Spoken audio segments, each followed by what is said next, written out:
नमस्कार। आज हम एक बड़ी दिलचस्प चीज़ पर बात कर रहे हैं। इलेक्ट्रिक गाड़ियाँ। हाँ, लेकिन सिर्फ इलेक्ट्रिक गाड़ी नहीं, नहीं नहीं, बिल्कुल। हम बात करें उन गाड़ियों की जो सिर्फ बिजली लेती नहीं। बल्कि जरूरत पड़ने पर बिजली वापस भी दे सकती हैं। सोचिए, मतलब आपकी गाड़ी एक पावर बैंक बन जाए घर के लिए। इसी को कहते हैं व्हीकल टू ग्रिड या V2G। हाँ, और हमारी जो आज की बातचीत है वो आधारित है एक लेख पर, वाहन से ग्रिड, कारें जो बिजली लौटाती हैं। बिल्कुल, तो आज हम समझेंगे कि ये दो तरफा चार्जिंग और V2G क्या भला है, कैसे काम करता है, इसके फायदे क्या हैं, मुश्किलें क्या हैं। हाँ, और ये फ्यूचर के लिए क्यों इतना ज़रूरी हो सकता है। चलिए शुरू करते हैं। तो सबसे पहले ये दो तरफा चार्जिंग। हाँ, क्योंकि नॉर्मल चार्जर तो बस बिजली गाड़ी में भेजता है। One way. हाँ, बिल्कुल एक तरफा रास्ता। लेकिन दो तरफा या बाई डायरेक्शनल चार्जिंग में, जैसा नाम से ही जाहिर है, बिजली दोनों तरफ जा सकती है। अच्छा। और गाड़ी से वापस ग्रिड में या घर में भी। अरे वाह, तो गाड़ी एक तरह से पहियों पर बैटरी बन गई। हाँ, बिल्कुल सही समझे। एक बड़ी रिचार्जेबल बैटरी जो चलती फिरती है। और V2G ये इसी से जुड़ा है। हाँ, V2G समझिए इसी तकनीक का एक बड़ा एप्लीकेशन है। ये वो पूरा सिस्टम है जहाँ बहुत सारी इलेक्ट्रिक गाड़ियाँ मिलकर ग्रिड की मदद करती हैं। कब, मतलब जब ज्यादा लोड हो तब? हाँ, खासकर जब बिजली की डिमांड एकदम पीक पर होती है, जैसे गर्मियों के दोपहर में, तब ये गाड़ियां थोड़ी थोड़ी बिजली वापस ग्रिड को देकर उसे स्टेबल रखने में मदद करती हैं। अच्छा, ताकि ब्लैकआउट वगैरह ना हो। एग्जैक्टली, ब्लैकआउट का खतरा कम होता है। ये तो बढ़िया है। पर ये होता कैसे, मतलब क्या कोई खास चार्जर लगता है? हाँ, इसके लिए एक स्पेशल दो तरफा चार्जर चाहिए होता है, नॉर्मल वाला नहीं। ओके, और बातचीत करवाता है। बातचीत मतलब ये तय करता है कि कब बिजली लेना सस्ता और सही है और कब गाड़ी से बिजली वापस देना ग्रिड के लिए फायदेमंद होगा। लेकिन इसमें एक डर तो रहेगा ना कि मान लीजिए मुझे कहीं जाना है सुबह और रात में गाड़ी ने सारी बिजली ग्रिड को दे दी। नहीं नहीं, ऐसा नहीं। यहीं पर वो स्मार्ट शेड्यूलिंग काम आती है। अच्छा। हाँ, आप सिस्टम को बता सकते हैं कि भाई मुझे सुबह 8 बजे तक गाड़ी कम से कम 90% चार्ज चाहिए, तो सॉफ्टवेयर ये ध्यान रखेगा। मतलब बिजली देने लेने के बाद भी? हाँ, चाहे वो बिजली दे या ले, आपकी जरूरत पहले पूरी होगी। ड्राइवर की प्राथमिकता हमेशा टॉप पर रहती है। ये हुई ना बात। क्या ऐसी गाड़ियां हैं अभी मार्केट में, या ये सब बस बातें हैं? नहीं नहीं, है बिल्कुल। शुरुआती उदाहरण है, जैसे निसान लीफ, वो पहली गाड़ियों में से थी जिसमें ये V2G वाली क्षमता थी। अच्छा, निसान लीफ। हाँ, और अभी जो फोर्ड F-150 लाइटनिंग ट्रक है ना, हाँ हाँ, वो इलेक्ट्रिक पिकअप। उसके बारे में तो दावा है कि अगर पावर कट हो जाए तो वो एक एवरेज घर को जरूरी चीजों के लिए मतलब 3 से 10 दिन तक बिजली दे सकता है। क्या बात करिए, 3 से 10 दिन! ये तो जबरदस्त है। ये सिर्फ मोबाइल चार्जिंग नहीं, घर चलाना हो गया। बिल्कुल। और एक और दिलचस्प उदाहरण है, अमेरिका में कुछ स्कूल डिस्ट्रिक्ट्स हैं। हाँ। वो अपनी इलेक्ट्रिक स्कूल बसों का इस्तेमाल करते हैं।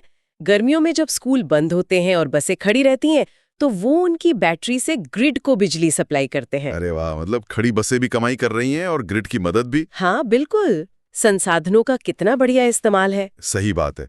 तो इसके बड़े फायदे क्या दिख रहे हैं पर्यावरण के लिए, ग्रिड के लिए? सबसे बड़ा फायदा तो ग्रिड को बैलेंस करने में मदद। पीक डिमांड के वक्त ना अक्सर वो पुराने, महंगे और ज्यादा प्रदूषण वाले पावर प्लांट चलाने पड़ते हैं, जिन्हें पीकर प्लांट कहते हैं। हाँ, सुना है। V2G से उनकी जरूरत कम हो सकती है। और दूसरा, ये रिन्यूएबल एनर्जी जैसे सोलर और विंड पावर, जो हमेशा एक जैसी नहीं मिलती, उसको स्टोर करने का एक तरीका देता है।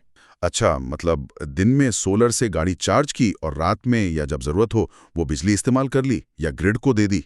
बिल्कुल, ये स्वच्छ स्टोर्ड एनर्जी का इस्तेमाल बढ़ाता है। और इसका एक मतलब ये भी हुआ कि हमें शायद वो बड़े बड़े महंगे बैटरी फार्म बनाने पर कम निर्भर रहना पड़ेगा, क्योंकि लाखों गाड़ियां मिलकर वही काम कर देंगी। हाँ, आपकी सोच बिल्कुल सही है। सोचिए, अगर लाखों गाड़ियां ग्रिड से जुड़ी हों तो वो सब मिलकर एक बहुत बड़ी वर्चुअल बैटरी बन जाती हैं। तो अलग से इतने बड़े बैटरी फार्म शायद ना बनाने पड़े, लागत बचेगी। सुनने में तो ये सब बहुत ही अच्छा लग रहा है, लेकिन कुछ मुश्किलें, कुछ चुनौतियां भी तो होंगी। हाँ बिल्कुल है, चुनौतियां भी कम नहीं है। पहली और शायद सबसे बड़ी है स्टैंडर्डाइजेशन और कीमत। किसका? चार्जर का? हाँ, ऐसे दो तरफा चार्जर बनाना जो ज्यादातर गाड़ियों के साथ काम करे और आम आदमी के बजट में भी हो। अभी ये थोड़े महंगे हैं और हर गाड़ी इसके लायक भी नहीं है। और दूसरा? दूसरा है कम्युनिकेशन। गाड़ी, चार्जर, ग्रिड, इन सबके बीच सुरक्षित, तेज और एक स्टैंडर्ड तरीके से बात हो सके, ये बहुत जरूरी है। डेटा सिक्योरिटी का भी सवाल है। हाँ, ये तो है, कोई हैक न कर ले।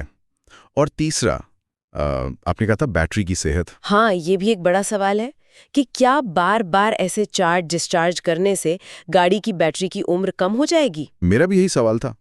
अगर बैटरी जल्दी खराब हो गई तो मालिक का तो नुकसान हो जाएगा ना। बिल्कुल। और अगर मालिक को लगेगा कि इससे फायदा कम नुकसान ज्यादा है, तो वो क्यों अपनाएगा इस तकनीक को? तो कंपनियां इस पर बहुत काम कर रही हैं। ऐसे बैटरी मैनेजमेंट सिस्टम बना रही हैं जो बैटरी पर असर कम से कम करें। ये तो जरूरी है। अच्छा, कुछ और इंटरेस्टिंग बातें इस टेक्नोलॉजी के बारे में? हाँ, एक अनुमान है कि एक औसत इलेक्ट्रिक कार की बैटरी घर की जो जरूरी चीजें हैं, लाइट, फ्रिज, पंखा, उन्हें 2 दिन से ज्यादा चला सकती है। 2 दिन काफी है। और भविष्य में शायद ऐसा भी हो कि एक ही मोहल्ले की गाड़ियां और घर आपस में ही बिजली का लेन देन करने लगें। एक छोटा सा अपना माइक्रो ग्रिड, वाह, ये तो बिल्कुल फ्यूचरिस्टिक लग रहा है। है ना? और कुछ कंपनियां तो अभी से ईवी मालिकों को पैसे भी दे रही हैं अगर वो अपनी गाड़ी को V2G प्रोग्राम में शामिल करते हैं तो। अच्छा, मतलब कमाई का जरिया भी। हाँ, कुछ जगहों पर। तो अगर हम इसको समेटे तो ये V2G तकनीक जो है, ये इलेक्ट्रिक गाड़ियों को सिर्फ आने जाने का साधन नहीं रहने देती। नहीं, बिल्कुल नहीं। ये उन्हें एनर्जी सिस्टम का एक एक्टिव जरूरी हिस्सा बना देती है, जो एनर्जी स्टोर कर सकती है, बचा सकती है और शेयर भी कर सकती है। एक तरह के ऊर्जा नायक बना देती है। हाँ, कह सकते हैं। ये ट्रांसपोर्ट और एनर्जी दोनों सेक्टर को बदलने का दम रखती है। तो चलिए, सुनने वालों के लिए एक सवाल या एक सोच के साथ खत्म करते हैं। जरूर। जरा सोचिए, अगर भविष्य में हमारी सड़कों पर जो लाखों इलेक्ट्रिक गाड़ियां दौड़ेंगी, वो सिर्फ गाड़ियां ना होकर एक बड़े डिसेंट्रलाइज्ड एनर्जी नेटवर्क का हिस्सा बन जाएं, जो जरूरत पड़ने पर एक दूसरे की और ग्रिड की मदद कर सके। तो आज जो एनर्जी स्टोरेज की इतनी बड़ी चुनौती है हमारे सामने, क्या उसका समाधान हमारी गाड़ियों में ही छिपा है? हाँ, क्या कारों का ये नया रूप इस समस्या का एक अनोखा हल पेश करता है? इस पर सोचिएगा जरूर।